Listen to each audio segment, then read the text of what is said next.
Hi. Today I am going to show the fashion style that I'm currently wearing. This looks pretty cool. I have a ponytail, and I have my striped tank top, my black and white striped tank top, and these new black shorts. So this combo of the ponytail, the black and white striped tank top, and black shorts I think looks really cool. What I like to do is often color coordinate my outfits. And sometimes with the tail I'm wearing, the colors kind of correspond to the tail, but they don't always because it's my tail. So unless I'm wearing one of my other tails, which usually I just wear my tufted tail, but occasionally I'll wear a dragon tail because sometimes, the dragons have tails, so that's one of my kin types. And I have a scaly blue dragon tail that I got at the first Anthro New England, and one of my fox or coyote tails. I have a couple of real coyote and real fox tails, as well as some fake ones.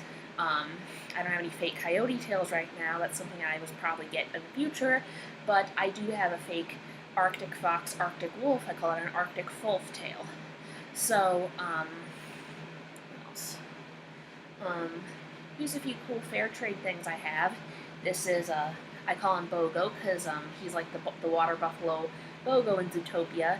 This, not water buffalo, Cape buffalo, because this is a wooden Cape buffalo from Kenya, and this is one of the fair trade sort of items that comes from, other countries that might be poor, and that helps the people there have a living wage, and, it gives them decent working conditions, and they're proud to make this stuff because it helps preserve their culture a lot of the time. Well, usually, yeah, it always helps promote their culture, and it's environmentally sustainable, so I freaking love fair trade sustainable gifts because it satisfies my love of shopping, because I'm kind of a mall rat. I'm a girl who just wants to have fun, but I am conscious about my consumptive habits. So fair trade shopping is good for it. It actually helps the environment. It helps the less fortunate, get more fortunate. So I think that's awesome. It's much better than cheap sweatshop made petroleum clothes at Walmart. Yeah, the difference between fair trade gifts and that is pretty much black and white. It's the difference between good and evil, literally. So, and here is a drum, a rawhide drum with some fur on it I got from the wonderful fair trade retailer, 10,000 Villages. If you haven't looked up 10,000 Villages, you should. It is an awesome company, originally started by the Mennonites, meaning the more liberal Amish who are not totally anti-technology, because they do have a website. So, yeah. So 10,000 Villages is a really awesome company that helps, people in poor countries around the world help preserve their culture and, actually get the food and the medical care that they need, and it's all done in harmony with the earth. So, because it helps to aim to preserve all the local animals, plants, and other living creatures in the land around where the people live, as well as the people themselves, which that is awesome. Here are the two beaters, the drum.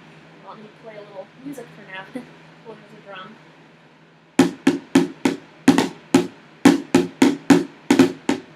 So I should have a song to play. Ain't nothing but a hound dog. Oh, crying all the time. Ain't nothing but a hound dog. Crying all the time. So here a little bit. So how to say do one more hound dog howl. Oh, okay. Gotta let that out. So, yeah, I just have to say, fair trade stuff, you should look up the UU Church's, the Unitarian Universalist Service Committee's, The Goodbye, too. That's another really awesome fair trade company that does the same thing, and a lot of the stuff they have is so, so cool. They have a really cool, tank top, and they have wild jungle peanut butter and jungle peanuts, which is where all peanuts originally came from. They are these sprouted, nutritionally alive peanuts from the Amazon rainforest, and they are incredibly good. They're not roasted because they don't need to be, and there's no other seasoning added, but they themselves have so much wild flavor, It's like I almost do a Jaguar shift every time I eat a peanut butter sandwich with the peanuts. And of course, sometimes again, I love making new recipes because I'm a cook and I'm a fangirl for food. So even though I'm a picky, aspy, kind of eater. Being autistic, I have a lot of different aversions and sensitivities to food texture and seasoning and flavor, such as a couple of foods I have to say that I really hate. I've mentioned a couple foods that I've hated before, but one food that hate a lot is bologna. Yuck. I just hate bologna because I think that it is kind of like meat puree jello crap, and I feel like it's an insult to meat. You have all this good, steak, or, well, it's not steak that they make into bologna, that would be too good to make into it. So the meat industry probably uses like shank or stew meat, like different kinds of cuts of meat that are tougher. Although they don't have to be ground into bologna, they can just be made into delicious stews and soups, or just braised for low and slow for hours with wine or with teriyaki sauce or something like that. And to that, it adds, what is that? Or, it's meat that you would grind up, and could make it a hamburger meat, because meat that's just ground for hamburger, I think, is good. That meat isn't processed too much. It's just ground up, sort of like minimally. And I love a good hamburger, but what bothers me is if you take meat and you grind it up and pulverize it and make it, thinner and mushier even more. I don't feel the need to do that. Again, for people who like bologna, I think it's fine. I think hot dogs are okay if they're grilled, but I don't really think that a hot dog is really that good compared to a steak or to a hamburger or to pork chops or to beef stew or any kind of other meat stew. However, or to Peruvian charcoal roasted chicken. That stuff is delicious. If you haven't, also Peruvian food, if you haven't had that, you've got to have that. That is so good. What's really good is the charcoal roasted Peruvian chicken. It is the best grilled chicken in the world, and it's got a really delicious charcoal grill, coating. So as for what meat I like, what my saying is that I can compare whole foods to processed food, meaning basically steak, pork chops, stew meat versus bologna. So, and as for bashing hot dogs, I really shouldn't say that, because even though I'm picky, I'm always open to trying new foods. So just as long as I'm not forced to be a vegetarian, flexitarian, or vegan, I won't do that. But, if it's new kinds of vegetables, new condiments, new types of meat, not only am open to get to acquiring a taste for them, but I'd like to. I would like to, the food that I'm planning to acquire a taste for first is sushi, because currently I have a hard time getting over the wasabi and the sort of, vinegary seasoning, the rice vinegar on the rice. But I know how to, use affirmations to acquire taste for new foods. It's actually pretty easy. So any fellow autistics who wish they weren't so picky and wish that they could acquire a taste for it, here's a tip for you. I can help you acquire more tastes for food and become less rigid about food. So think of the foods in hand that you want to acquire a taste for, and in your mind, look at the foods or get pictures of the food that to you don't look that repulsive and that you want to like. Meditate on how they feel and how they could taste good for you, and every day affirm to yourself for 3 weeks, I like this food, I love this food. Anything positive you could say about the food, say it. Say these things about the food as much as you can for 2 or 3 weeks, and I don't know exactly how long it takes to, to have an affirmation work. But, soon you should, start to lose your aversion to that food. So, in the meantime, there are still some foods that I really don't want to like, at least not now, and I really could care less. Bologna is one of them. So, I might like it in the future, but for now, for the foods that I do like, I actually do not want to lose my taste for them. So hot dogs, I like hot dogs. I'm sorry I bashed you hot dogs and said I don't like you. I love a good grilled hot dog. No ketchup or mustard, yuck. Still not that. No relish, yuck. But a good grilled hot dog, especially if it's a kosher Hebrew National hot dog, I love it.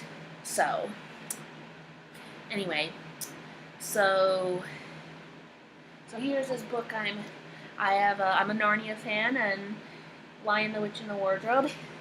The god I worship, the Jewish god, I usually see him as a Judaic Old Testament version of Aslan, meaning rather than worshiping Jesus as a great lion, I worship Adonai as a great lion. So, however, because Jesus was a Jew, I see, the Jesus Aslan is his cub, because, Christians believe Jesus is the son of basically Adonai, because we Jews and Christians worship the same Father God. So that's kind of interesting.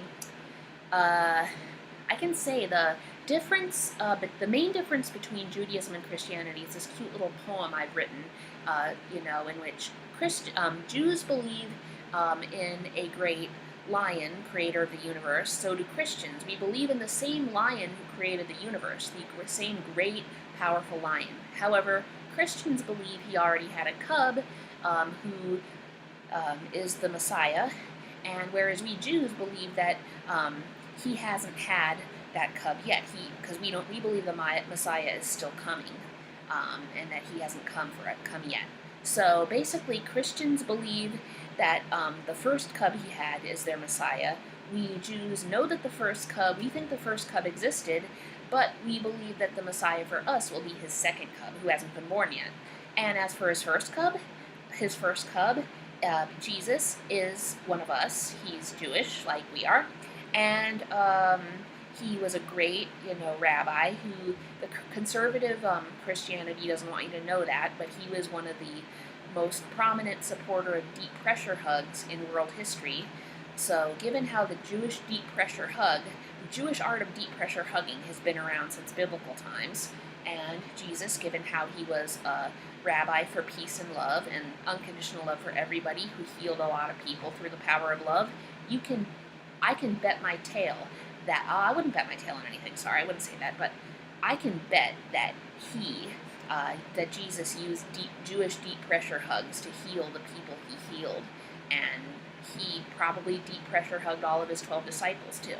So I'm saying not probably, it's very likely that he did. So, if not fact, that he did. But, of course, the Christian right does not want you to know that. So, anyway, so, yeah, so, due to my spiritual universalism and not having an issue with Christians, not that most Jews do, most Jews have more of an issue, well, not all, some of the more strict Jews have an issue with pagans, which I'm, kind of in some ways a Jew witch, a Jewish magician. I'm part pagan.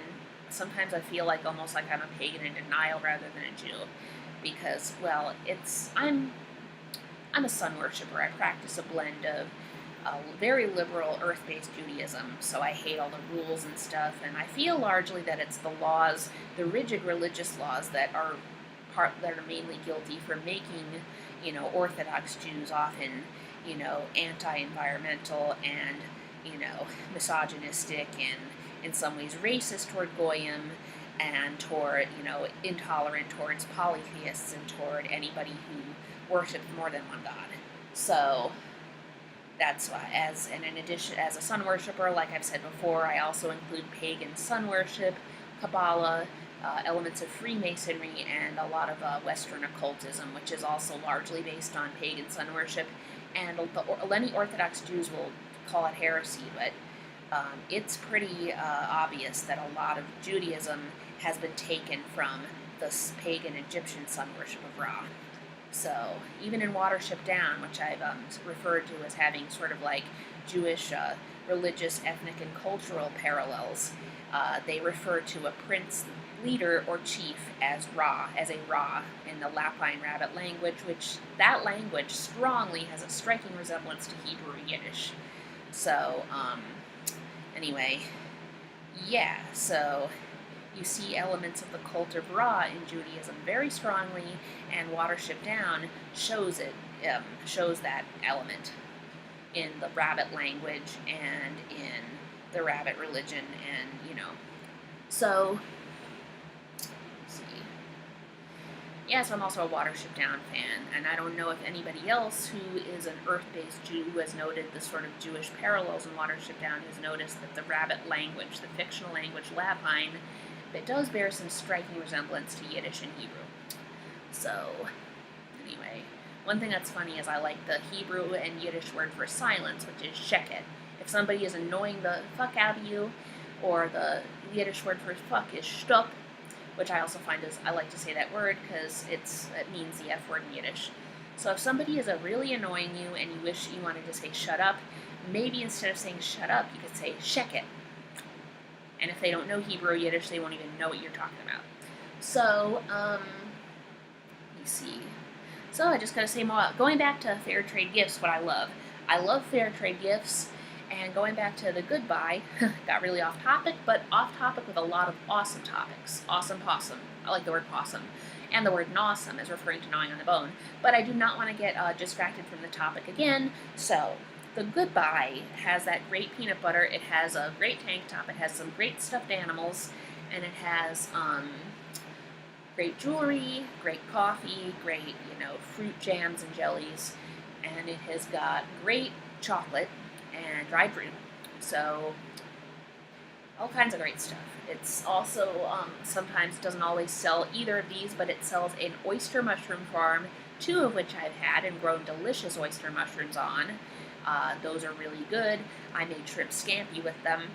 And another one of my recipes for shrimp scampi, it's when I take sustainably raised or caught shrimp, always sustainable. So you can look online at the Mass Audubon and the Monterey Bay Aquarium Safe Seafood Wallet cards that tell you how to eat seafood environmentally. So I take shrimp certified by that with, and I make it with the oyster mushrooms that I grew in the oyster mushroom kit, as well as whole grain pasta, which I eat whole grains most of the time because, refined grains only sometimes because it's healthier for you. And I cook it in lots of butter and garlic. Because if you're wondering why was that healthy, well, there's a lot of evidence that saturated fat itself isn't too bad for you. What's bad is that fat contains more calories than carbs, and some people who say they want to do a low-carb, high-saturated fat diet, they're really obese.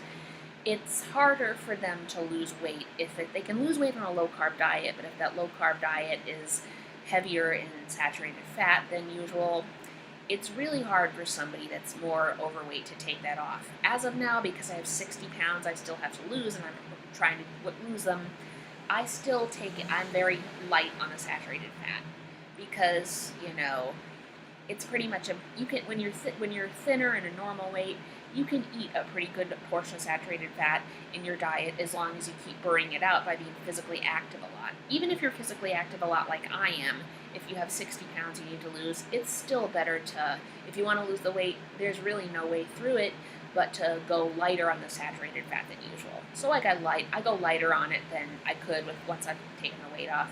It kind of sucks, I admit it does, but, I still cook with butter instead of canola oil, butter or olive oil or coconut oil. The thing is that coconut oil is one kind of saturated fat you can eat more liberally as long as you exercise and raw milk too, which I love.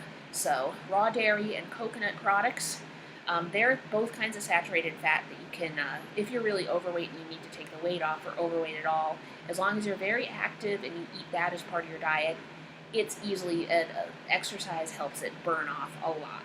But other kinds of saturated fat, you have to cut them down until you're a normal weight. So I do. But that doesn't mean you can't have them every day. You just have to be very light on them, which is what I do.